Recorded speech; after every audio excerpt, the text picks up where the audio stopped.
Shime Academy, The PRISM Soul Arc 1, The Awakening Chapter 2, The Contract of Skin. Visual. A direct continuation from Chapter 1.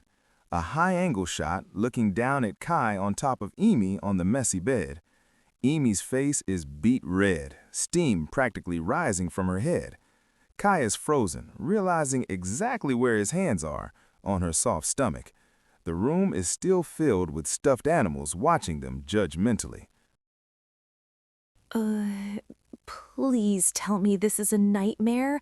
A human boy in my room, on top of me, within 5 minutes of meeting?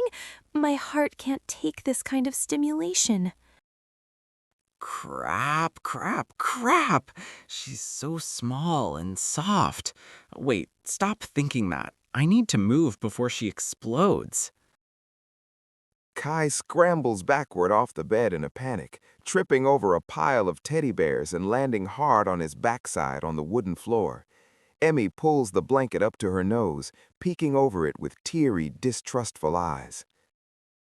I am so sorry. I swear on my life I didn't mean to fall on you like that. I tripped over the door sill. I'm not some perverted intruder, I promise. That's exactly what a perverted intruder would say. You have 5 seconds to explain why you have a key to my room before I can't do much, but I'll scream very loudly. Visual.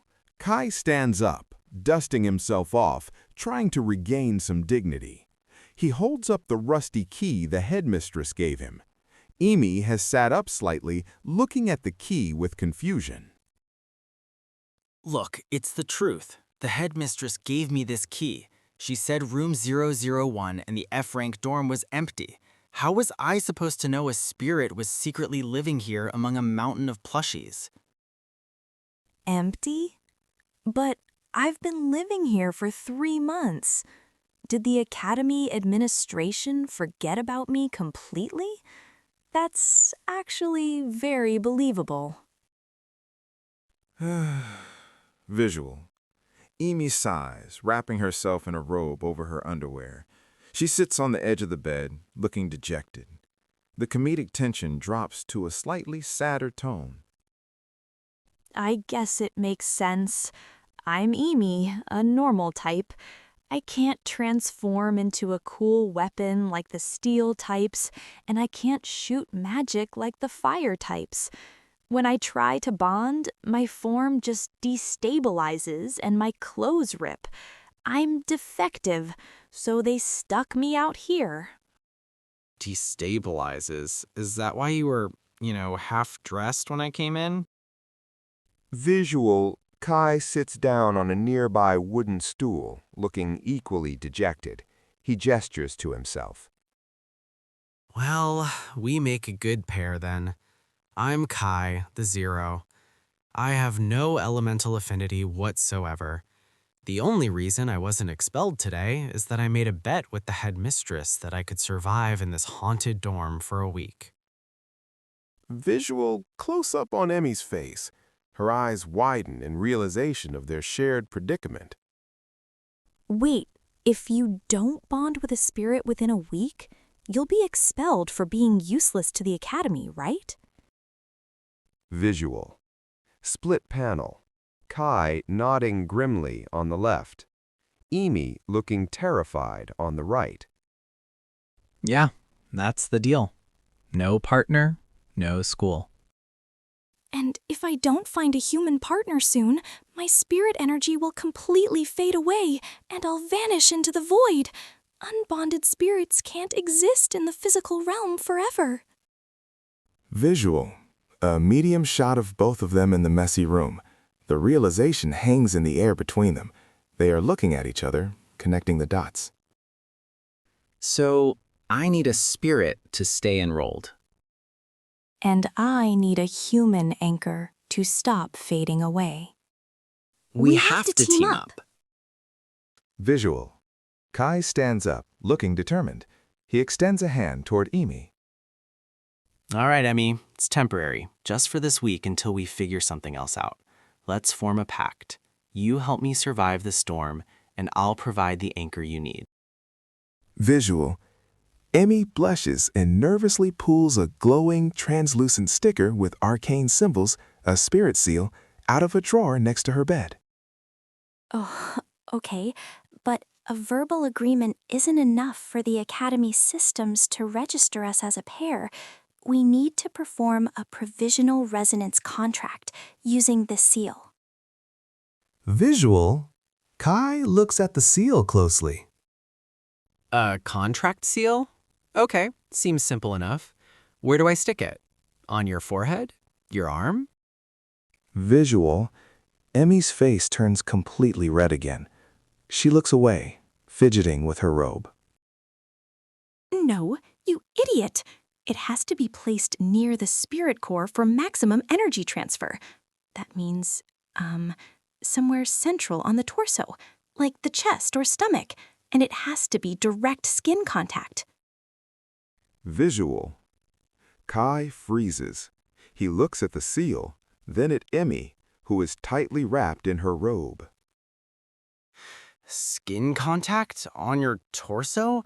Are you serious? We just met 10 minutes ago. Isn't that moving a little fast? Do you want to be expelled or not? Just do it quickly before I change my mind. Close your eyes if you have to. Visual. Etchy shot. Emmy reluctantly opens her robe slightly, revealing her midriff and the top of her panties.